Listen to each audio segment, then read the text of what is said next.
नमस्कार मेरे प्यारे भाई और बहनों, हम हैं पूर्व जन्म की कहानियों के कथावाचक, past life regression expert, life and leadership coach Hitesh Chhabra. प्यारे दोस्तों, एक बार फिर से एक पूर्व जन्म की कहानी लेकर के आप सभी के सामने हम प्रस्तुत हैं। दोस्तों, कहानी एक महिला की है। बहन विवाहित हैं और जिस दिन से इनका विवाह हुआ है उस दिन से इनके शरीर में जो कमी होना शुरू हुई, जो डेफिशिएंसियां इनके शरीर में होनी शुरू हुई हैं, जो विघटन इनके शरीर का होना शुरू हुआ है, उसके अंदर जो है मतलब वो विघटन ही होता चला जा रहा है, इम्प्रूवमेंट नहीं हो रहा है।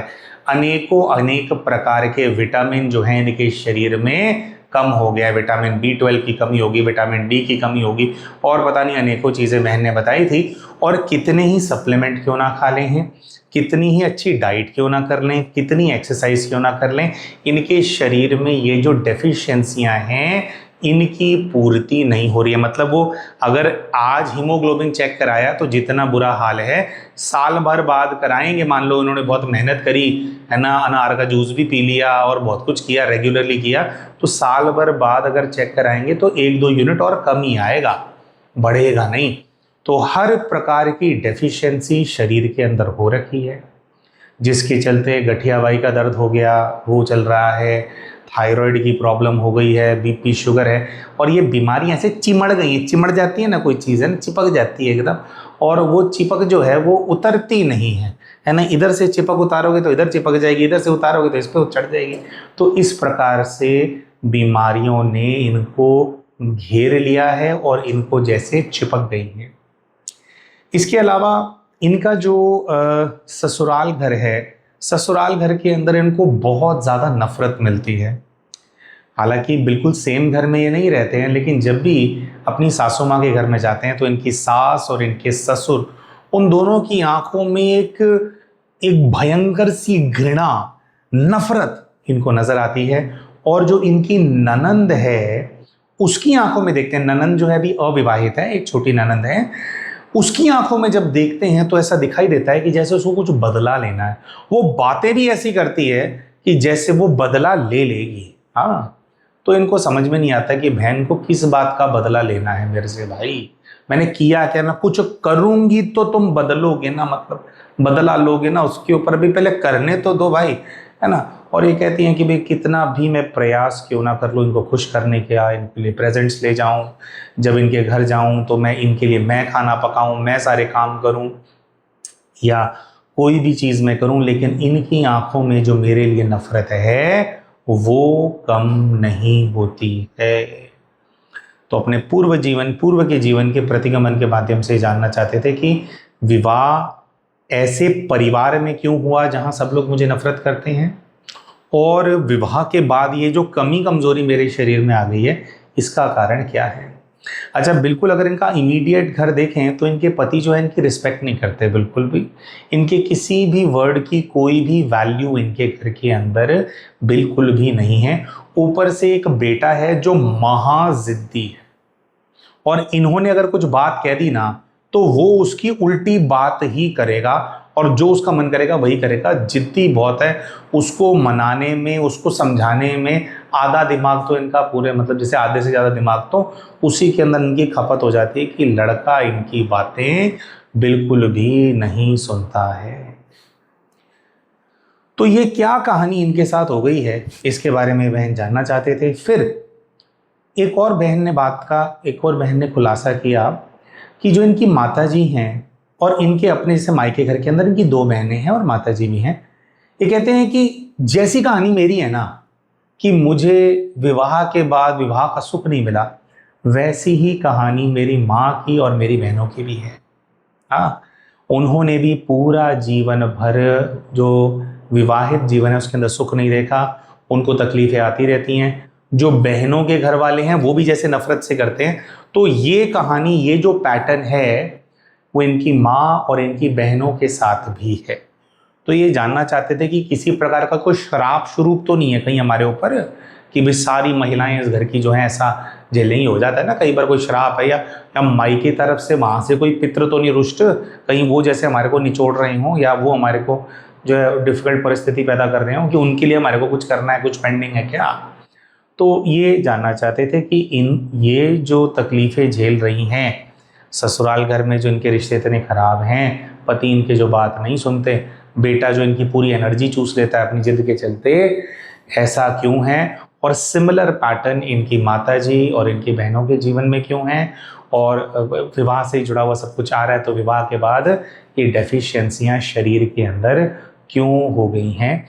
इन सभी चीज़ों का उत्तर लेने के लिए बहन ने अपना पास्ट लाइफ रिग्रेशन कराया था और अपने सभी प्रश्नों के उत्तर जो हैं ये बहन अपने इसके माध्यम से प्राप्त कर पाए थे। एक छोटी सी बात हमारे को इंक्लूड करनी है। बहुत सारे केसेस के अंदर ना जब हम विशेषकर ससुराल घर से जुड़ी हुई तकलीफ़ों के बारे में वीडियोस बनाते हैं कि माताएं बहनें ये झेल रही हैं, तो बहुत सारे भाई बहन बोलते हैं, कमेंट्स आते हैं कि ये तो बहुत ही कॉमन प्रॉब्लम है, ये तो बहुत ही कॉमन प्रॉब्लम है। तो एक तो कॉमन प्रॉब्लम तो है, और क्योंकि ये प्रॉब्लम कॉमन है इसीलिए इसके केसेस काफ़ी आते हैं हमारे पास, है ना। और हर केस के अंदर ना एक अलग एडवाइस आती है जो कि बेस्ड ऑन उनके कार्मिक अकाउंट है कि वो कैसे उस चीज़ को सेटल कर पाएंगे। देखो दोस्तों, ये जो इतने सारे ये वाले केसेस आते हैं ना, ये इस चीज़ को दर्शाता है, दिखाता है कि धरती पर पाप बहुत ज़्यादा बढ़ गया है। बहू बेटियों के साथ गलत किया जा रहा है, यही चीज़ ही पाप की निशानी है।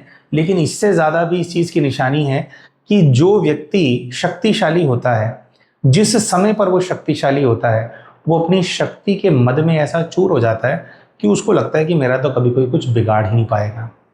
तो हम इन कहानियों के माध्यम से हमारे उन भाई बहनों तक भी संदेश पहुंचाने का प्रयास करते हैं जो आज दुख में नहीं है बल्कि सक्षम हैं। आज आप जो सक्षम हैं, आपके पास धन एक्स्ट्रा है, आपके पास तन आपको अच्छा दिया परमात्मा ने, आपका मन पे पूरा आपका कंट्रोल है, आपके पास जन शक्ति, आप लोगों से जुड़े हुए हैं। तो ये जो भी शक्ति आपके पास है इसका सदुपयोग करने के बारे में सोचें, क्योंकि जब आप दुरुपयोग करते हैं इन चीज़ों का, तब फिर घूम फिर करके जब हम दुरुपयोग कर रहे होते हैं ना, परमात्मा की दया से जब हमारे पास भंडारे भरपूर होते हैं, है ना, तो हमारे को लगता है कि भाई हम तो सर्वशक्तिमान हम ही हैं, है ना। और उसका जब हम दुरुपयोग करते हैं तो काल चक्र जब आके घूमता है, तो इस काल चक्र के अंदर ऐसी परिस्थितियां बन जाती हैं जब हमारे पास वो जो शक्ति हुआ करती थी उसका लेश मात्र भी, उसका अंश भी हमारे पास नहीं बचता है। और फिर जब चारों तरफ से थपेड़े खाने पड़ते हैं, निराशाएं होती हैं, तो फिर ऐसे ही रोना पिटना पड़ता है कि हाय मेरे साथ क्यों होता है, हाय मेरे साथ क्यों होता है ना।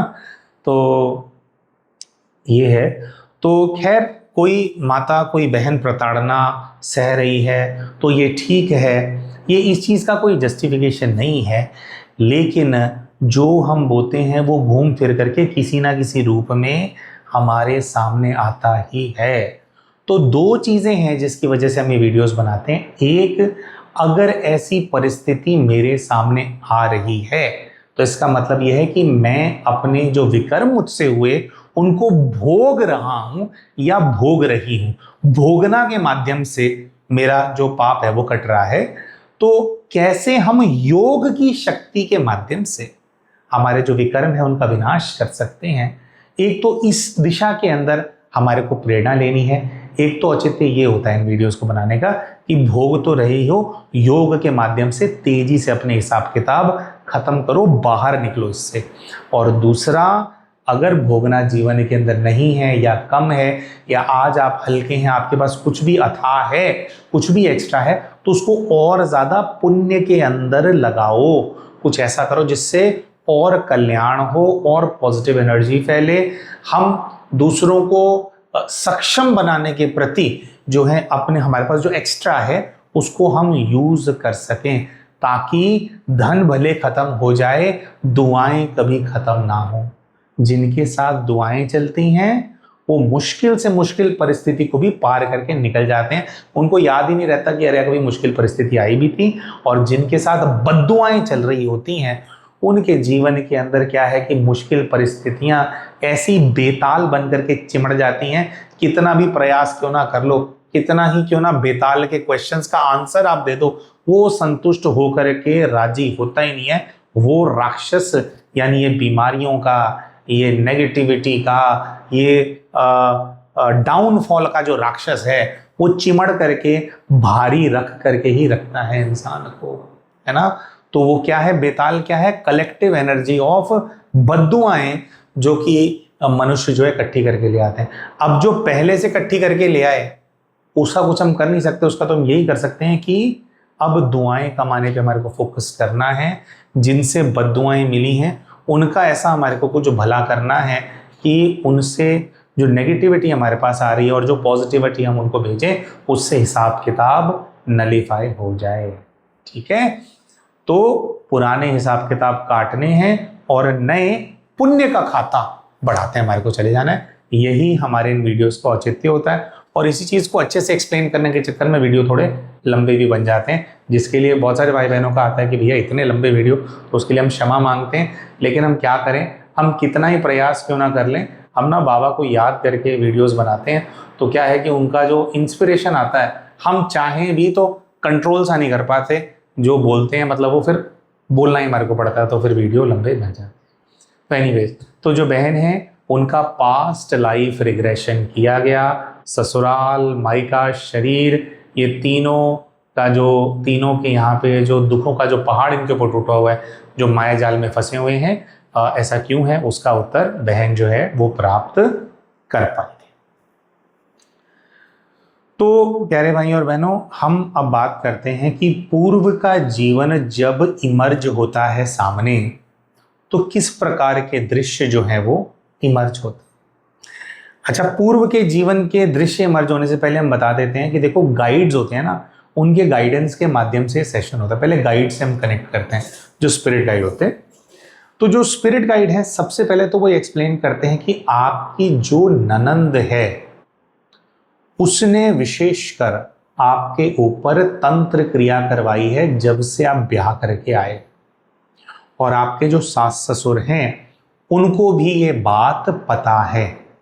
आपके ऊपर भी तंत्र करवाया हुआ है और आपके पति और बेटे पर भी कराया हुआ है, लेकिन कराया अलग अलग प्रकार का है। जैसे एक तंत्र होता है दोस्तों, उसको वशीकरण बोला जाता है। तो आपके पति पर और आपके बेटे पर वशीकरण का असर करवा रखा है। वशीकरण में क्या होता है कि जो वो लोग बोलेंगे वो उसी बात को एक्सेप्ट करेंगे और आपकी हर बात को नकारते चले जाएंगे। मतलब ना, एक उनकी एनर्जी के प्रभाव में रहता है व्यक्ति, और जो व्यक्ति वशीकरण करवाता है बेसिकली उनके खिलाफ वो व्यक्ति कुछ सुन नहीं सकता, थोड़ा सा भी बोलोगे भड़क जाएगा, है ना। तो जो वशीकरण प्रभाव है आपके पति के ऊपर, और जब बेटे का जन्म हुआ उसके ऊपर कराया, इसीलिए, और वो कराया भी ऐसे कि आपके अगेंस्ट वो रहेंगे, हाँ, इसीलिए बच्चा हर चीज के अंदर जिद करता है, आपकी बात बिल्कुल नहीं सुनता है। लेकिन उन दोनों को वैसे कोई नुकसान नहीं होता, दे कैन फंक्शन नेचुरली, वो सारी दुनिया से प्यार से बात करेंगे, लेकिन जब आपकी बात आएगी तो आपको नेगेटिव रिस्पॉन्स ही देंगे। और दूसरा, जो बहन है इनके ऊपर जो क्रिया करवा रखी है, वो जैसे मारक क्रिया तो नहीं कराई है, मारण क्रिया बोलते हैं, वो तो नहीं कराई है, लेकिन ये बीमार हो के जैसे खत्म हो जाए, ये बर्बाद हो जाए, वो बर्बाद कराने वाली टाइप की कोई क्रिया जो है आपके ऊपर करवा रखी है। तो ये जो तंत्र किया है, इसका क्या निवारण है, कैसे आप ठीक कर सकते हैं, ये सब कुछ भी लास्ट में जो है हम हमारे दर्शक हैं उनको बताएं। और अगर आप भी किसी इस प्रकार की परिस्थिति के अंदर फंसे हुए हैं तो किस प्रकार से आपको साधना करनी चाहिए, क्या है, थोड़ा उसी का रेफरेंस आप इस वीडियो से प्राप्त कर पाएंगे। तो ये करवा रखा है। अच्छा, क्यों करवा रखा है, ऐसा मैंने क्या किया है, ऐसा इन्होंने क्या किया है, जब इस चीज को एक्सप्लोर किया गया तो फिर एक पूर्व का जो जीवन है वो इमर्ज हो जाता है। और जो पूर्व का जीवन है उसके अंदर पहले ही दृश्य के अंदर एक तांत्रिक नजर आने लगता है। एक तांत्रिक जिसकी बहुत धाक है, जिसकी बात पूरा गांव मानता है। एक तांत्रिक जिससे लोग डरते भी हैं और लोग ये भी जानते हैं कि भाई जो परेशानियां होती है ना, उनका निवारण ये तांत्रिक कर देता है। तो ऐसे वो जो तांत्रिक है उसने अपना पूरा सेटअप सा बना रखा है। बहुत सारी डार्क एंटिटीज और नेगेटिव एनर्जीज की वाइब वहां से आ रही है पूर्व जीवन के दृश्य के अंदर। और ऐसा दिखाई देता है कि उस तांत्रिक से मिलने के लिए एक विवाहित महिला आती है, जो कि आकर के उसको अपनी किसी समस्या के बारे में बता रही है।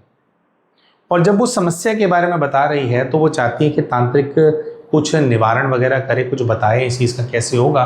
तो वो उसको कोई चीज देता है, लेकिन उसके साथ साथ विशेषकर दृश्य में ऐसा नजर आता है कि वो कोई पुड़िया जिसके अंदर कुछ भभूति है वो उस महिला को दे रहा है, और जिस समय वो भभूति उस महिला को पकड़ा रहा है उस तांत्रिक के चेहरे पर एक चोर नजर आता है कि जैसे ये चोर है ना, मतलब उसके मन के अंदर कोई मैल है, ऐसा नजर आ रहा है कि जैसे ये भभूति देने की आवश्यकता नहीं थी, उनकी जो समस्या उनका निवारण करने के लिए कोई दूसरी क्रिया की जा सकती थी, तो वो क्रिया भी कर रहा है लेकिन एक विभूति मतलब भभूति दे रहा है।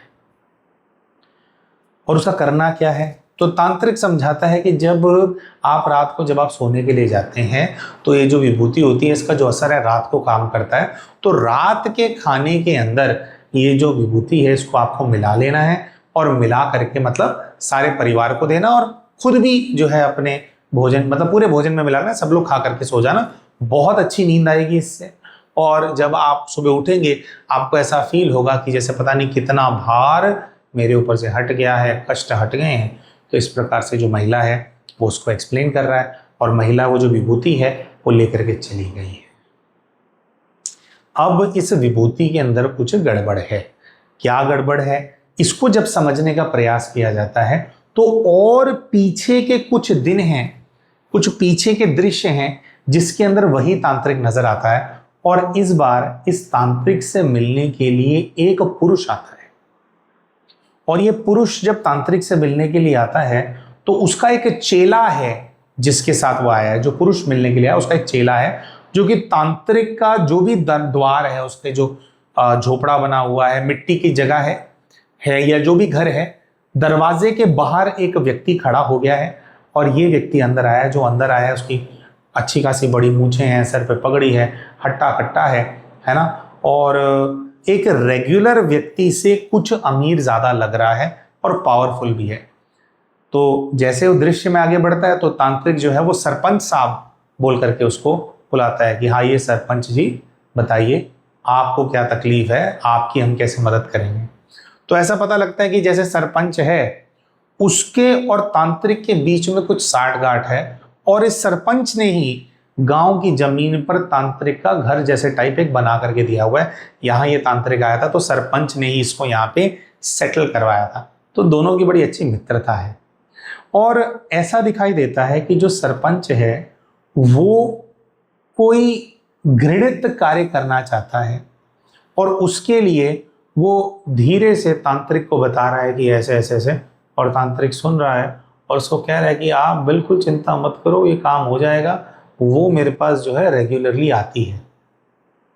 यानी कि दोस्तों जिस बच्ची को, जिस महिला को विभूति दी गई थी उसी के बारे में यहाँ पर बात चल रही है। तो जो सरपंच है दरअसल वो इस प्रकार का व्यक्ति है कि वो ना जो दूसरी महिलाएं होती हैं उन पे ना कुदृष्टि बहुत ज्यादा है इसमें, है ना, और इतना जैसे काम विकार और जैसे वो होता है ना कि वासना बहुत ज्यादा हावी है। अगर वो अपने मन में किसी महिला के बारे में घृणित विचार बनाने लग जाता है तो उसके बाद वो उसको निकाल नहीं पाता, वो ऑब्सेस्ड हो जाता है उस चीज से, और जैसे उसको ये होता है कि उसको अपनी भूख पूरी करनी ही करनी है। तो वो तांत्रिक को बोलता है कि भाई ऐसे ऐसे है, ये वाली एक लेडी है भाई, मेरे को ये चाहिए। तो तांत्रिक उसको बताता है कि आप बिल्कुल निश्चिंत रहो, जो आपको सामान बोला था वो सामान आ गया। तो वो सरपंच कुछ सामान उसको दे रहा है जिसके अंदर बहुत ही तीव्र नशीला पदार्थ, और वही नशीला पदार्थ दरअसल उस राख के अंदर मिला हुआ है। हाँ, और तो प्लान इन लोगों का कुछ ऐसा होता है कि भाई जो तांत्रिक है जिस किसी को भी ये नशा देना चाहते हैं सरपंच उसको बता देता है, और तांत्रिक जो है जैसी ही पहली अपॉर्चुनिटी उसको मिलती है वो ये वाला काम कर देता है, नशा घर में पहुंचा देता है और स्ट्रिक्ट इंस्ट्रक्शन देता है कि आज ही की रात को सब लोगों के खाने में मिला करके देना वरना काम नहीं होगा, है ना। और उसका असर ऐसा है, वो डराता ऐसे है कि लोग जो है वो काम कर लेते हैं। आगे दृश्य आता है कि वो महिला आई थी और जो तांत्रिक है, तांत्रिक का एक चेला है, जैसे सरपंच का एक चेला है वैसे तांत्रिक का भी एक चेला है। तो तांत्रिक कहता है कि सरपंच साहब को आप जो है खबर पहुंचा दो कि काम हो गया है, आज रात को वो विभूति अपने खाने में मिला करके सब लोग सो जाएंगे। तो ऐसा दिखाई देता है कि भाई 6-7 बजे का समय है, लोग खाना खा रहे हैं और ये पुराने ज़माने का टाइम है, गांव है, गांव में जो घर हैं घरों के अंदर दरवाजे भी नहीं है, जैसे कहीं दरवाजे हैं कहीं नहीं है, लेकिन कोई उस पर कड़ी नहीं लगाता है ना, बस ऐसे ही फॉर्मेलिटी के लिए, बंद करने के लिए है। तो 8 साढ़े 8 बजे का समय है, जब रात हो गई है, तो ये जो सरपंच है, सरपंच अपने चेले के साथ, अपने एक अंगरक्षक के साथ उस घर में पहुंचता है जहां पर वो महिला थी, और उस घर के अंदर घुस जाता है और देखता है कि घर के अंदर सब लोग जो हैं बेहोश पड़े हुए हैं। एक मशाल से लेकर के जाता है जहां पर वो महिला है, और महिला के साथ वो बहुत पूरे नशे के अंदर होती है, वहां पर जाकर के उसके साथ दुष्कर्म करता है। और दुष्कर्म करने के बाद जो है अपना वो, और कुछ देर के बाद जैसे वहां से वो गायब हो जाता है। अगले दिन का दृश्य आता है, तो सुबह जैसे वो पूरा परिवार उठता है, तो बिल्कुल ऐसा होता है कि जैसे कि भाई कुछ हुआ नहीं है। जो महिला है उसको अपने शरीर के अंदर बहुत ज़्यादा असहजता महसूस होती है, उसको लगता तो है कि कुछ गलत हुआ है, लेकिन वो इस चीज़ को एक्सप्लेन नहीं कर सकती। सब लोग उठते हैं, उनका सर कुछ भारी है, तो उनको ऐसा लगता है कि भाई कोई भार था जो कि हमारे ऊपर से उतरना था, वो उसका शायद कुछ प्रभाव हो गया होगा। जो तांत्रिक महाराज है उन्होंने जो है अपना काम कर दिया है। आगे का दृश्य दिखाई देता है कि एक बार फिर से कुछ दिनों के बाद वो सरपंच उस तांत्रिक के पास जाता है, और वो उसको उसने जो काम किया है उसके हिसाब से जो अच्छा काम किया है उसका कुछ इनाम भी उसको देता है, और उससे बहुत खुश होता है। लेकिन जो सरपंच है वो तांत्रिक को कहता है कि मैं ना तृप्त नहीं हुआ हूँ, है ना, जो मैंने किया है मैं बिल्कुल भी तृप्त नहीं हुआ हूँ, मुझे एक बार और जाना है इसी के पास, एक बार और जाना है, तो इसका कुछ व्यवस्था करो। तो तांत्रिक को जो सब कुछ मिल रहा है वहां से, जो राशन मिल रहा है, जो सिक्के खनक रहे हैं, है ना, वो तो बहुत मोटिवेटेड है। तो तांत्रिक उसको क्या कहता है, उसको कहता है कि भाई आप बिल्कुल निश्चिंत रहो, तो मैं जो है 1-2 दिन में काम कर दूंगा, और जिस दिन मैं ये काम करूंगा तो मेरा लड़का आपके यहाँ पे आपको स्नेहा लगा देगा, आपको बता देगा कि भाई हो गया है, कौन सी रात को जाना है हम आपको बता देंगे। तो सरपंच खुश हो जाता है। अब जो तांत्रिक है वो अपने चेले को बोलता है कि ऐसा करो, उस महिला के घर जाओ और वहां जाकर के बोलो कि जो रात को तांत्रिक महाराज ने क्रिया करी ना, तो उससे क्या है कि सामने वाली जो भी एनर्जीज थी वो पूरी तरह से शांत नहीं हुई हैं, वो और थोड़ा हावी होने की कोशिश कर रही हैं, तो एक बार और यही क्रिया करनी पड़ेगी, तो एक बारी के लिए आप फिर से आ जाओ। अब पिछली बार जब ये चीज हुई थी तो जो महिला है, अब वो तो जैसे फिजिकली उसको अपने शरीर में फील हो रहा था कि कुछ गड़बड़ हुई है ना, लेकिन वो एक्सप्लेन नहीं कर पा रही थी कि क्या है। तो जो महिला है वो आ तो जाती है, लेकिन इस बार वो अपने पति को लेकर के अपने साथ आती है।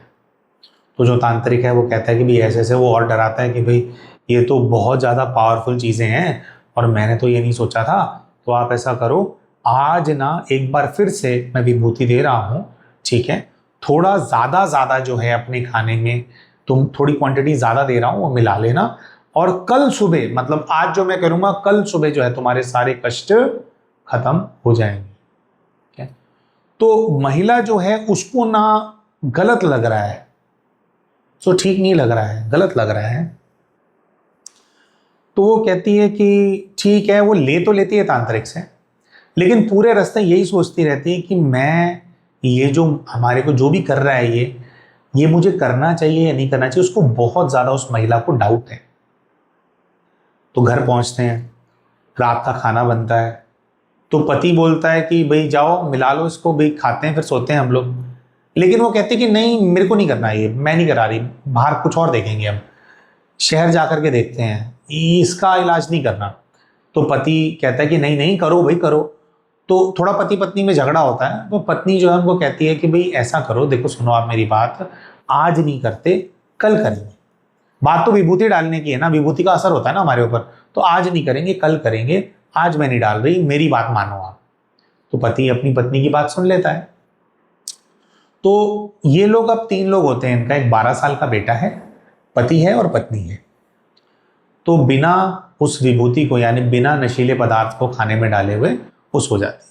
वहां तांत्रिक का चेला उनको बता देता है कि भाई विभूति पहुंच गई है, तो आज रात को आपको फिर से वो बेहोश मिलेंगे, तो आप जाना और जो आपका है वो आप अपना कर लेना।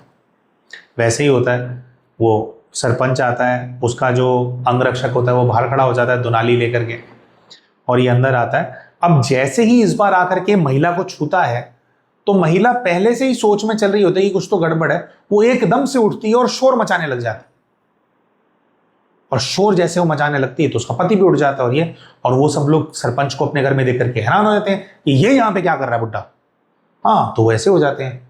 और जैसे ये होता है तो जो सरपंच का अंगरक्षक होता है वो एकदम से दुनाली लेकर के आता है, और जो महिला है जैसे वो अभी उठ करके बैठी है ना अपनी खाट से, तो उसके ऊपर जो है वो बंदूक तान देता है और कहता है कि मुंह से आवाज ना निकले, अगर मुंह से आवाज निकली ना तो तुम्हारा जो भेजा है ना वो मतलब भेजा उड़ा दूंगा, मुंह से आवाज नहीं निकलनी चाहिए।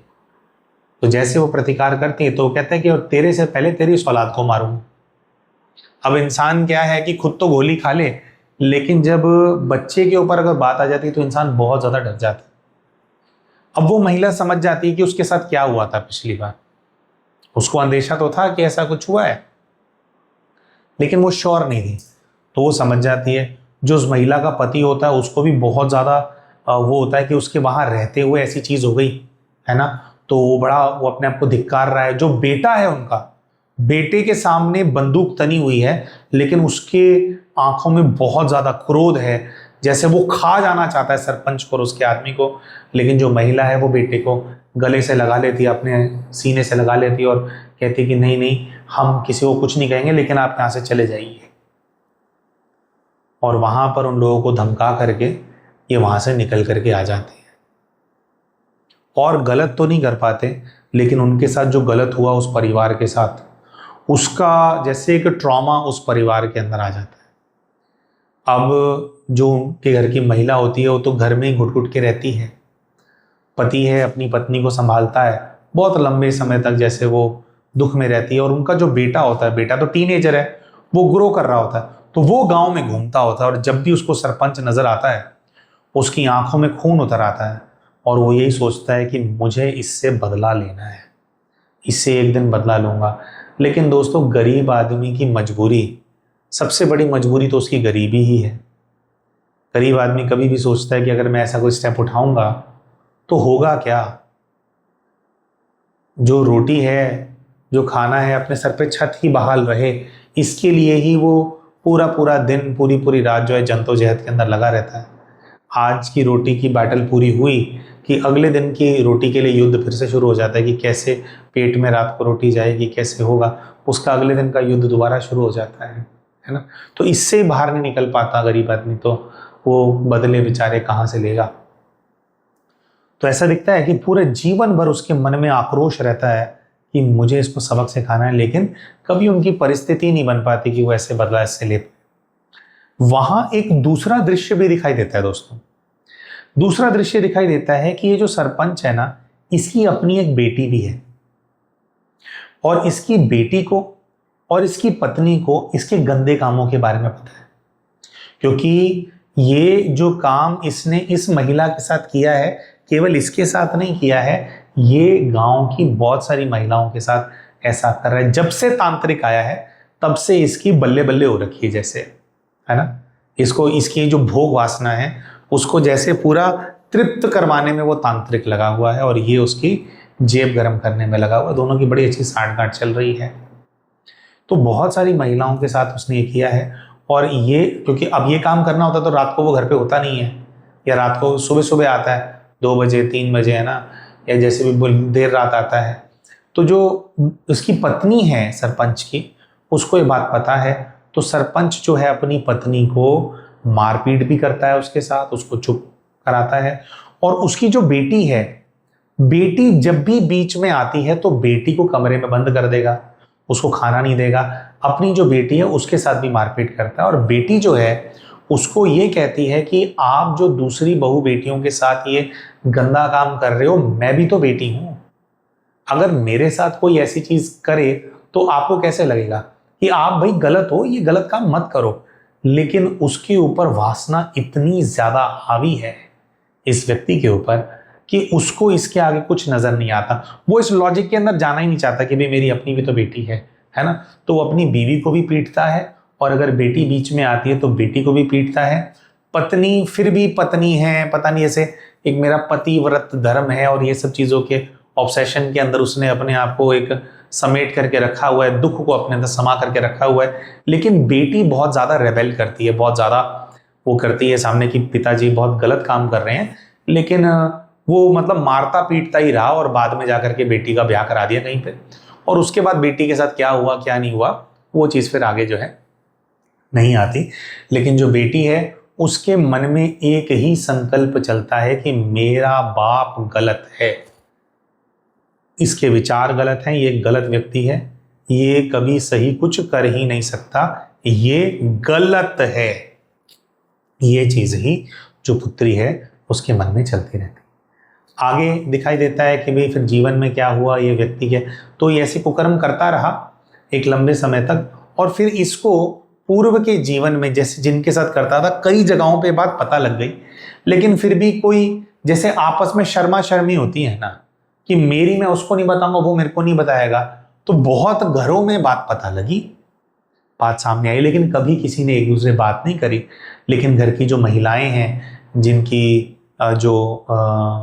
जिनकी अस्मत के साथ खिलवाड़ किया गया है ना, जिनकी पवित्रता को इस व्यक्ति ने भंग किया, उन सब ने इसको भर भर के हमेशा बद्दुआएं दी। अच्छा, जो तांत्रिक है, तांत्रिक के पास जाते क्यों थे वो महिलाएं? बहुत सारी महिलाएं उनके शरीर में जब कोई शारीरिक व्याधि आ जाती थी कि भाई दर्द हो रहा है या उनका कोई बच्चा बीमार हो गया है या ऐसा कोई चीज है, तो उसका कुछ निवारण तांत्रिक कर देंगे, कुछ इलाज तांत्रिक कर देंगे, ये होप लेकर के ये महिलाएं तांत्रिक के पास जाती थी। तो उनकी जो शारीरिक व्याधि है वो ठीक हो या ना हो, वो तो ठीक नहीं होती थी, लेकिन उनके शरीरों के साथ खिलवाड़ और ज्यादा हो जाता, वो इस कुचक्र के अंदर फंस जाती थी, है ना। तो उनकी बद्दुआएं बहुत थी इस व्यक्ति के प्रति कि भाई हमारी बीमारी का फायदा उठा करके हमारे साथ ऐसा किया गया। तो अजीबोगरीब बीमारियां लग गई थी सरपंच को, और उन बीमारियों के चलते जैसे गल के मरता है ना इंसान, शरीर ऐसा हो गया था कि अजीब अजीब घाव पैदा हो गए जगह जगह पे, और जैसे गल सड़ करके ये जो है व्यक्ति मरा। अब जो बीमारियां थी, जो बद्दुआएं बहुत ज्यादा थी, ये ऐसे उसके अंदर मरा सरपंच कि उसका जो सूक्ष्म शरीर है, उस सूक्ष्म शरीर पे भी उन बीमारियों के छाप थी। जैसे एक सूक्ष्म शरीर पे इम्प्रिंट बन जाता है। फॉर एग्जाम्पल, जैसे मान लीजिए कोई व्यक्ति, आपने देखा होगा कई सारे केसेस में कि मान लीजिए उसकी मृत्यु ऐसे हुई थी कि किसी ने सर में गोली मार दी थी, तो इस जीवन के अंदर उस स्थान पर निशान भी होगा, उसको सर दर्द भी होता होगा, है ना। क्यों होता है उसको पता नहीं। तो ये सूक्ष्म शरीर के ऊपर छाप होती है, और सूक्ष्म शरीर फिर जब नया शरीर बनाता है तो वो जो छाप की वजह से कुछ कमी उस स्थान पर पैदा हो जाती है, और इस तरह के अनुभव लोगों को होते हैं। तो ये बीमारियों के साथ ही इनका जन्म हुआ, इस बात का खुलासा होता है। तो जब क्लाइंट से बोला गया कि भाई आपको तो बीमारियां शादी के बाद नहीं है, पहले से ही थी, क्या ये बात सही है? तो क्लाइंट ने बोला हाँ पहले से थी, लेकिन शादी के बाद एग्रीवेट हो गई। एग्रीवेट क्यों हो गई? क्योंकि बद्दुआएं जो आत्माएं आपको देती आ रही थी, आप डायरेक्ट उनके संपर्क में आ गए। तो ये वाली बात सामने आती है कि पूर्व के जीवन में बहुत सारी महिलाएं, बहुत सारे लोग हैं, उनके स्वास्थ्य के साथ इन्होंने खिलवाड़ करवाया। मतलब उन तक दवाई पहुंचाने की जगह, या देखो एनर्जी के ब्लॉकेजेस की वजह से भी बीमारियां हो जाती हैं। अब हम लोग भी तो चक्रा हीलिंग रेकमेंड करते हैं ना, तो चक्रा हीलिंग लोग करते हैं तो बहुत सारा फायदा होता है लोगों को, है ना। बहुत सारी कंडीशंस ठीक हो जाती हैं चक्रा हीलिंग करने से, है ना। तो साधना से एनर्जी के जो फ्लो ब्लॉक्ड है उसको रिलीज करने से चीज़ ठीक हो जाती है, कई सारी चीज़ें ठीक हो जाती हैं। लेकिन वो तांत्रिक ने जो उनकी जो टेक्निक है, जो तंत्र विद्या है, जो टूल्स उनके पास है, उससे वो चीज़ ठीक ना करके उनकी बीमारी का फायदा उठाया और उसके जो निमित्त थे वो ये थे, नशीले पदार्थ ही ला करके देता था, इनकी सांठगांठ थी, जिसकी वजह से आज इनको इतनी सारी बीमारियां हैं। और ये डेफिशिएंसी तो जल्दी से ठीक होने वाली नहीं है भैया, मतलब कुछ ना कुछ बीमारियां तो इनको इस जीवन के अंदर रहेंगी ही रहेंगी, ये पुरुषार्थ भी कर लें तो भी, ठीक है, क्योंकि बहुत ही घृणित कार्य है ना, और बहुत बद्दुआएं हैं इनके साथ इस चीज की। अच्छा, पहले अब जो है हम किरदार बता देते हैं, कैरेक्टर बता देते हैं कि पूर्व के जीवन के कौन से किरदार आज इनके जीवन के अंदर हैं और वो कैसे एक्टअप कर रहे हैं। सबसे पहले तो जो तांत्रिक है, वो पूर्व के जीवन में जो तांत्रिक था वो इनके इस जीवन की मां है, जिनके साथ इनकी मेन सांठगांठ थी ना। फिर एक ना सरपंच का मेन बंदा था, जिसने ला करके बंदूक तान दी थी उस गरीब परिवार के ऊपर, और अपने बच्चे को बचाने के लिए उन्होंने कुछ बोला नहीं, शोर नहीं मचाया, है ना। तो इनकी एक छोटी बहन है, एक बहन, छोटी बड़ी पता नहीं, सॉरी, इनकी दो बहनों में से एक बहन जो है वो इनका वो अंगरक्षक था, जो कि इनके हर गंदे काम में इनके साथ रहता था। जब ये गंदे काम कर रहा होता था तो वो बाहर पहरा दे रहा होता था अपनी बंदूक के साथ, है ना, कि कोई भी आएगा तो उसको धमका करके मैं भगा दूंगा। और दूसरा जो इनकी बहन है वो है तांत्रिक का एक चेला था, जो जा जा करके इनको स्नेहा देता था कि भाई हो गया है जी, आज वो पुड़िया खा लेंगे तो आज तुम अपना घटिया काम जो है जा करके कर लेना। तो तांत्रिक है इनकी माँ, और जो दोनों बहनें हैं वो इन दोनों के चेले हैं। तो ये चार लोग ही मिलकर के अपराध करते थे। तो चारों ही अलग अलग रूप में एज लेडीज इनका जन्म हुआ, और ससुराल के अंदर कभी इन लोगों ने सुख नहीं देखा। क्यों? क्योंकि जो अनेकों अनेक महिलाओं के घर उजाड़े हैं ना इन लोगों ने, है ना, जो अनेकों अनेक लोगों का फायदा उठाया है, वो ही इनके रिश्तेदार बन करके, विशेषकर जब इनका संबंध जब जुड़ता है तो वहां पर जो है वो लोग आते हैं। देखो दोस्तों, हालांकि बहुत ही ये अच्छी बात नहीं है अभी जो हम कहना चाह रहे हैं, लेकिन एक फिजिकल एक्सप्लॉयटेशन किया गया, ठीक है। और फिजिकल एक्सप्लॉयटेशन क्या होता है, या आपकी मर्जी के बिना, भाई एक ऐसा स्थान होता है जहां पर आप प्रेम एक्सपेक्ट कर रहे हो, तो प्रेम होता है तो ठीक है, अल्टीमेटली आप जो है करीब आ जाते हो, आपके जो भी पार्टनर होते हैं, आपके पति होते हैं ना, मर्जी होती है। लेकिन जब कोई महिला ऐसे स्थान पर ब्याही जाए जहां पर उसका उत्पीड़न हो रहा हो, जहां पति उसको मारता हो, जहां पे उसको भोग विलास के लिए खाली उसको बकरी समझा जा रहा है, भेड़ बकरी उसको समझा जा रहा है, तो वहां पर इस चीज के अंदर ना महिला की मर्जी नहीं होती है, क्योंकि वहां नफरत की भावना है, वहां पर कोई परस्पर प्रेम थोड़ी है। तो वहां पर क्या है कि बस ड्यूटी है जी कि इस चीज में भी जाना पड़ेगा। तो बहुत ही एक बुरी फीलिंग होती है। तो बहुत ही दुख के साथ हमारे को ये कहना पड़ रहा है, लेकिन अनेकों अनेक महिलाओं का जो उत्पीड़न किया गया था, अब पुरुष का तो उत्पीड़न उस प्रकार से हो नहीं सकता, इसीलिए इन लोगों ने, जो सारे के सारे पुरुष थे, ये महिलाओं के रूप में जन्म लिया। और विवाह के बाद ये कहानी शुरू हुई, क्योंकि विवाह के बाद एक इस चीज के अंदर भी एक्सप्लॉयटेशन, जहां पर सामने वाले जो लोग हों उनकी सोच आपको इंसान समझने की हुई ना, तो वो जो उत्पीड़न है आज इसीलिए एक्सपीरियंस कर रहे हैं सारी महिलाएं मिलकर के, क्योंकि महिलाओं का बहुत उत्पीड़न किया गया है ना। तो जो भी आज अगर हम पुरुष हैं, हमेशा हमने पुरुष नहीं रहना है ना। तो हम चाहते हैं कि ये मैसेज सब तक पहुंचाएं, है ना। और एक गुस्सा ये भी आता है कई बार, या वो भी आता है, या हम लोग ये सोचते हैं कि भाई जो लोग फिर भी भाई कर रहे हैं महिलाओं के साथ, उनको मज़ा चखाना चाहिए, है ना। ये वो कि हितेश भाई आप ऐसी कोई बात क्यों नहीं करते, ऐसा क्यों नहीं करते। क्या होता है दोस्तों कि ना, जब भी हम दूसरों को बदलने के बारे में सोचेंगे तो दूसरों को बदलने के चक्कर में क्या होता है कि अपनी ज़िंदगी बर्बाद हो जाती है। अब ये बहन अगर हम लोगों के पास आई है, हमारी टीम के पास आई है, तो हमारा हमेशा एरिया ऑफ फोकस जो होगा या जो सोल्यूशन होगा वो इस चीज़ से जुड़ा होगा कि हमें खुद को कैसे बदलना है, अपने विकर्म कैसे विनाश करने, अब अपने संस्कार में क्या परिवर्तन लाना है, किस तरह की एनर्जी हमारे को रेडिएट करनी है, कहाँ से बाहर निकलना है, कहाँ रिजॉल्व करने का प्रयास करना है, खुद को परिवर्तन करना है, क्योंकि वो चीज़ ही हमारे हाथ में होती है। और जब हम खुद का एक बार विकर्म देख लेते हैं और खुद को परिवर्तित करते हैं, तो परिस्थितियों से हम बहुत तेजी से बाहर निकल जाते हैं। वरना तो कुचक्र है, पहले हम गंदा काम करके आए थे, अब वो लोग गंदा काम कर रहे हैं, अब फिर हम गंदा काम करेंगे, हम इसमें फंसे रह जाएंगे, है ना। तो ये एक एंगल होता है। तो एनीवेज, तो ये माँ बहनें, तो जो इनका ये सारा प्रश्न था, तो हेल्थ से रिलेटेड प्रश्न है, उसका उत्तर इनको मिल गया। माँ और बहनों ने मिलकर के ये गंदे काम किए थे, दूसरों की हेल्थ से खिलवाड़ किया था और दुष्कर्म किए थे। तो ये सब जो हैं एक ही प्रकार की जो सजाएं हैं उनको भोगनी है। उसके अलावा जो क्लाइंट हैं उन्होंने ये वाली बात नहीं बताई थी, लेकिन उनसे जब डिस्कशन हुआ तो उनको बोला गया कि इन लोगों के अलावा भी आपके पड़ोसी और आपके रिश्तेदार बहुत सारे ऐसे हैं जो कि आपकी लाइफ में इंटरवीन करते हैं और आपकी ये जो तकलीफ है इसको बढ़ाने में उनका कंट्रीब्यूशन जरूर होता है। तो क्लाइंट ने इस बात को एक्सेप्ट किया कि हाँ ये है। तो ये कैसे हुआ, ये पहले जैसे उन्होंने नहीं बताया था, तो बट ये बात सामने आई। तो ऐसा किया कि भाई ये ना बहुत ज़्यादा इन लोगों ने अलग अलग प्रकार से फ़ायदा उठाया। जैसे तांत्रिक को जैसे शय मिल गई, ये सबसे पावरफुल आदमी मेरे साथ ही है गाँव का, मेरे पास वो मेरे भरोसे, मैं उसके भरोसे हूँ। तो और भी कई सारे प्रकार से बहुत सारे लोगों को लूटते थे ये लोग, है ना, और डराते धमकाते थे। तो पूरे गांव के बहुत सारे लोगों का बहुत तरह का बुरा ये लोग करके आए हैं। तो वही लोग इनके रिश्तेदार पड़ोसी वगैरह के रूप में ये लोग इनके आसपास हैं।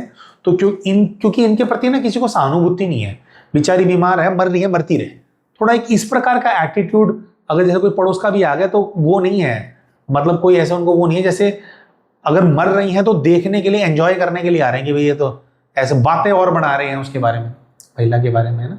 क्यों? क्योंकि वो सबके साथ गलत करके आए हैं। तो जैसे माता है या बहनें हैं तो ससुराल इनके अच्छे नहीं हैं, तकलीफ इनको मिलती है और साथ कोई देने आता नहीं, क्योंकि वो जो रिश्तेदार जिनसे आप साथ एक्सपेक्ट करते हो उनका भी इतना बुरा आप करके आए हुए हो, है ना। तो ये है। अच्छा, उसके अलावा जी जो इनके जो सरपंच है, सरपंच का ये वाला जो दृश्य सामने आया था, जिनके घर में घुस करके इन्होंने गलत किया था, आप लोग वैसे समझ ही गए होंगे।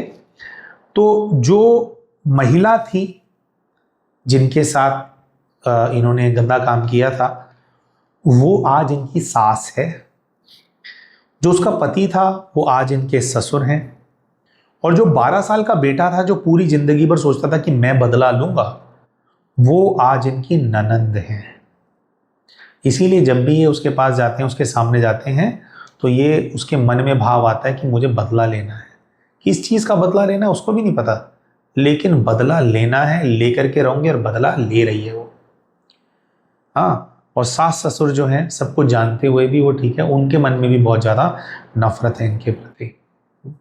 फिर जो इनके पति हैं, पूर्व के जीवन में जो सरपंच है उसकी जो पत्नी थी, जो जिसने अगर कभी अपनी आवाज़ उठाई या बोलने की कोशिश करी कि तुम मुझे धोखा दे रहे हो, तो जिसके साथ मारपीट की जाती थी, जिसको चुप करा दिया जाता था, जिसको ये बोला जाता था कि तू औरत है, अपनी हद में रह, है ना, औरत अच्छी नहीं लगती जुबान चलाते हुए, है ना, चुपचाप रह, जिसको पीट देते थे, वो सरपंच की पत्नी आज इनके पति हैं, जो कि इनकी बात की कोई रिस्पेक्ट नहीं करते, जिनको अच्छा अच्छी बात है इनके पति इनके साथ मारपीट नहीं करते, है ना, लेकिन फिर भी उनके मन में इनके किसी वचन की कोई रिस्पेक्ट नहीं है, क्योंकि जैसे उसके वो पिछले जीवन में महिला सोचती है कि ना बहुत ही गंदे आदमी से मेरी शादी हो गई है, ऐसा विचार आता होगा।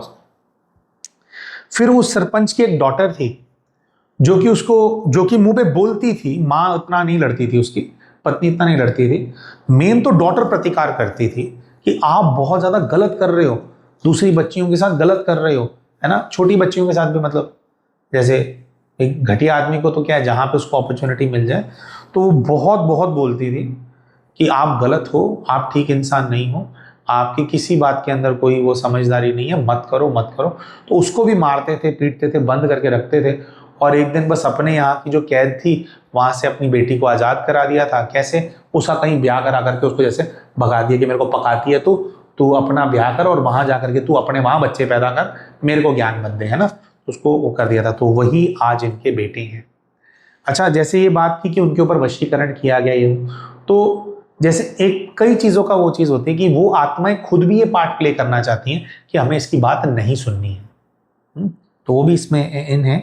तो आज जो इनका बेटा है वो पिछले जन्म की बेटी है, तो ये कितनी भी सही बात क्यों ना कर लें उस आत्मा के अंदर ये बात बसी हुई है कि ये जो मेरी माँ है, पिछले जीवन में ये जो मेरा पिता था, ये गलत आदमी है, ये गलत आदमी है, इसकी किसी बात की कोई वैल्यू नहीं है, इसकी बात नहीं सुननी।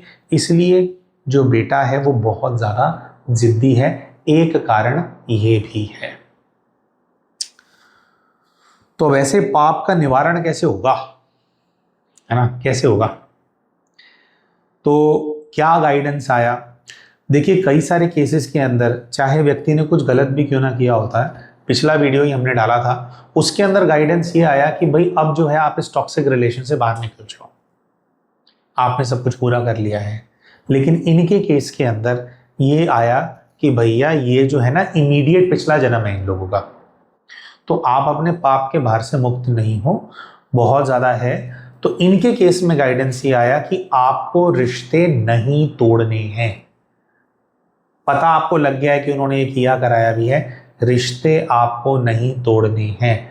आपको सबसे पहले तो ये गाइडेंस आया कि जितनी भी महिलाओं के साथ बुरा करके आए हो, महिलाओं के रूप में उनको इमर्ज करो और देखो कि उनके परिवार वाले साथ में खड़े हैं, रोज उन सबसे क्षमा मांगो, रोज क्षमा मांगो। लेकिन पता नहीं क्यों दोस्तों, जब हम ये कर रहे थे ना, ये जब हम सुन रहे थे इसको, हमारे को ये वाइब्रेशन आ रहा था कि हो सकता है हम गलत भी हो, कि इनको ना कोई पछतावा नहीं है। फिर भी ये जो भी बहन है, हमारे को टचिंग आ रही थी ये, हम गलत भी हो सकते हैं ना, अगर बहन सुने तो इससे क्या ठीक करना चाहिए उस चीज़ का इंस्पिरेशन लें, हमारे इस भाव से आहत ना हो। लेकिन ये आ रहा था कि इनको ना पछतावा नहीं है। पछतावा बहुत जरूरी है भाई, है ना। जैसे वो व्यक्ति भी है, वो बीमारी में गल के मर गया वो पिछले जन्म के अंदर, लेकिन ऐसा कुछ नहीं दिखाई दिया कि मरते टाइम उसको लग रहा है कि मैंने इतने लोगों के साथ ये किया। उसको बस ये था कि बढ़िया फिर भी जी लिया, ये बीमारी यार चिमड़ गई है, बस ये मेरे को खा गई, वरना मैं तो बुल्ले बट रहा था, है ना। मतलब मैं तो फुल मौज में था मैं तो, है ना। तो ये है। तो जो बहन है ना, इनको अब देखो, खुद महिला है, एक औरत का दुख क्या होता है। औरत के दुख की जो हम बात कर रहे हैं वो ये है कि जिस तरह से समाज है और जिस तरह से एक महिला अगर कुछ करती है तो उसकी इतनी ज़्यादा उसकी बातें बन जाती हैं, तो लोक लाज के डर से कितना ज़्यादा एक महिला दबी रहती है ना, और खुल करके नहीं जी पाती। इस बात को आज ये बहुत अच्छे से समझते होंगे।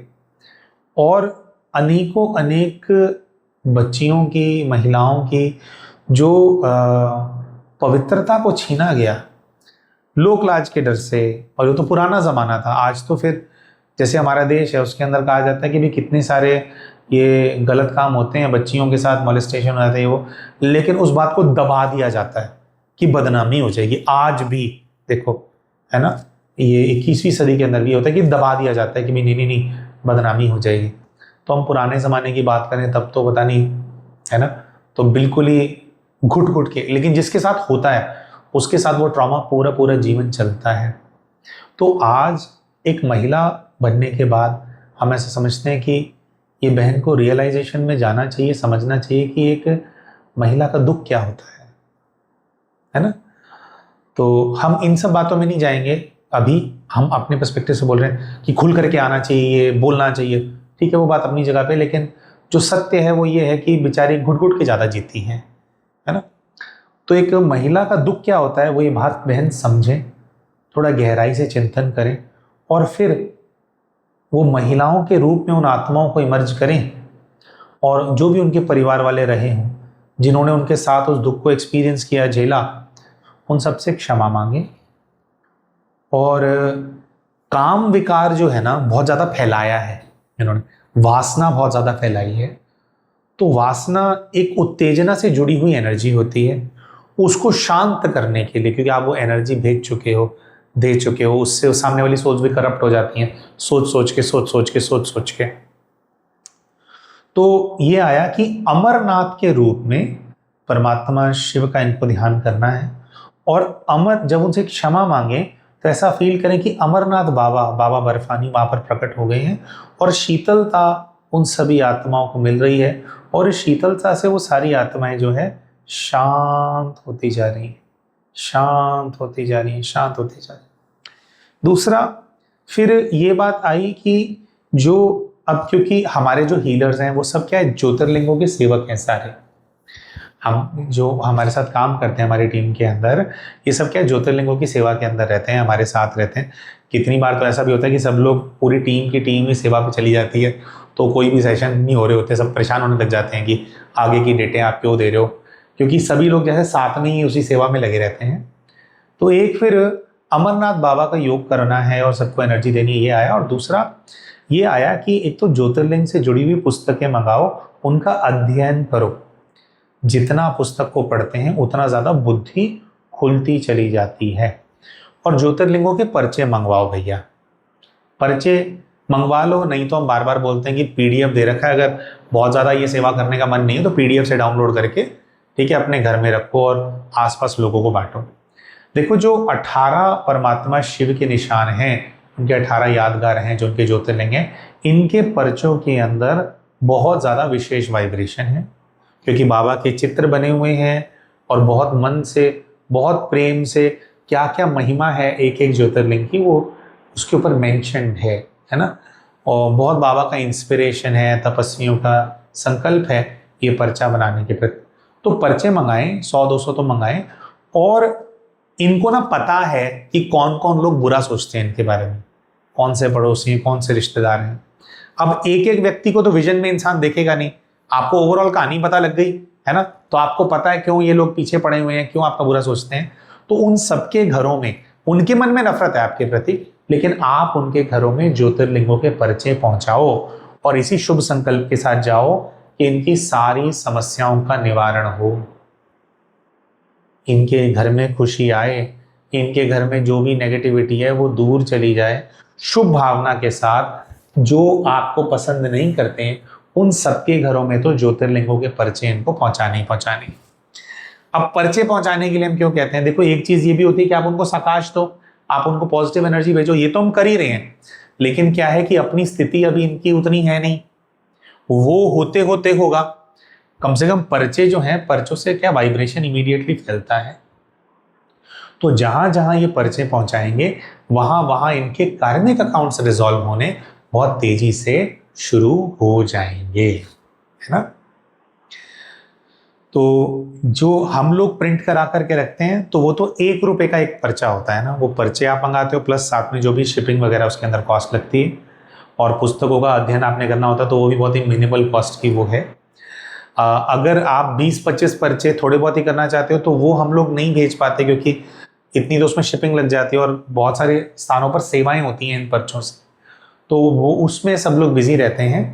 तो अगर छोटा मोटा आप सोचें तो खुद ही प्रिंट करा करके आप रख लीजिए, मैं पीडीएफ का लिंक शेयर कर दूंगा, है ना। और सेवा अगर वाकई में करनी है ना, पूरे मन से भोलेनाथ की करनी है, तो उसमें क्या है कि एक्सपेक्ट किया जाता है कि 200-300 पर्चे रखो अपने पास। और वो दो विधि क्या है, कई लोग पूछते हैं हमसे विधि क्या है, कुछ नहीं है, पर्चा है, उसमें शिवलिंग बने हुए हैं बहुत सारे, है ना, बीच में परमात्मा शिव का चिन्ह है कि परमात्मा शिव निराकार है और ये उन सबके कर्तव्य हैं। तो कुछ नहीं है, आपको कुछ नहीं करना। जिस किसी को भी आप पर्चा देना चाहते हो शुभ इच्छा से, आप उनको ये बोलिए कि परमात्मा शिव के सभी ज्योतिर्लिंगों का ये पर्चा है। कभी भी आपको कोई ऐसी दुख तकलीफ आए, आपको लगे कि मैं खुद उस परिस्थिति से बाहर नहीं निकल पा रहा हूं, तो शिव हमारे पिता हैं, प्रेम से बाबा को याद करना, माथे से पर्चे को लगाना, आपकी समस्या का निवारण होना शुरू हो जाएगा, बंद रास्ते खुलने लग जाएंगे। जितना बाबा पे विश्वास करके, भोलेनाथ पे विश्वास करके वो दोगे, उतना अच्छे से उनका काम होगा। हाँ, और बहुत सारे चमत्कारी परिणाम हैं इन पर्चों के। इनफैक्ट अगर आप यूट्यूब पे सर्च भी करोगे ना, 18 ज्योतिर्लिंग पर्चे, उनके टेस्टिमोनियल्स, अनेक लोग हैं जिनको लाभ हो रहे हैं, चमत्कारी लाभ हो रहे हैं, और वो हम लोग कुछ नहीं कर रहे हैं, बाबा कर रहा है अपने आप, तो फायदा हो रहा है। तो जब दूसरों का फायदा होता है तो वो फायदा हम उन आत्माओं तक पहुंचाएंगे जिनका हमने बुरा किया हुआ है। तो क्या होगा, जो भी हमने उनको दुख दिया था अब हम उनको सुख दे रहे हैं, किसी का धन लूटा था अब धन उनके जीवन में आने लगेगा, वेल्थ के रास्ते उनके खुलेंगे, है ना। किसी से कोई चीज पवित्रता छीनी थी तो भोलेनाथ जो है वो पवित्रता जो है उसकी एनर्जी रेडिएट करते हैं, तो पवित्रता उनके जीवन के अंदर आ रही। तो जो जो चीज हमने कम की दूसरे व्यक्ति के जीवन के अंदर, तो इससे पहले कि वो चीज वो हमसे छीनने के लिए आए, या अगर वो हमसे वो छीन भी रहा हो तो हम कुछ ऐसा हमारे को काम करना है, चाहे योग हमारे को करना है या इस प्रकार के पर्चे या कुछ ऐसी विधियां हम करें जिससे कि उस चीज़ की पूर्ति हो जाए उनके जीवन के अंदर। तो जो हमने उनका नुकसान किया है जब हम उसकी भरपाई कर देते हैं तो उनका हमारे से फिर मत्था मारने का कोई कारण उस आत्मा के जीवन में नहीं बचता। तो जो मुसीबतें आ रही हैं उसमें प्रभाव कम होता हुआ हमारे को फील होता है, और नई मुसीबतें जो आ सकती थी, जो पेंडिंग कार्मिक अकाउंट, वो हम अपफ्रंट हम उसको सॉल्व कर रहे हैं, है ना। तो भार जीवन का कम हो जाता है। तो अब हम अंत में बोल देते हैं हम क्या क्या करेंगे। एक तो जो पर्चे हैं उसके PDF का लिंक हम यहाँ पे शेयर कर रहे हैं। अगर आपको डाउनलोड करके वैसे 20-25 पर्चे रखने हैं तो आप वैसे कर लीजिए, है ना। या आपको अगर मंगवाने हैं तो हमारी टीम है, जिस नंबर पे आप सेशंस वगैरह बुक करते हैं 9518081745, उस पर आप हमारी टीम को कांटेक्ट करें, है ना। तो वो आपको सेट बता देंगे कि इसमें ये पुस्तक भी आती है, ये भी आता है। या तो सेट मंगा लें, नहीं तो पर्चे जो है थोड़ी अच्छी क्वांटिटी में मंगवाएं, तभी वो जो है सेंड आपको कर पाते हैं।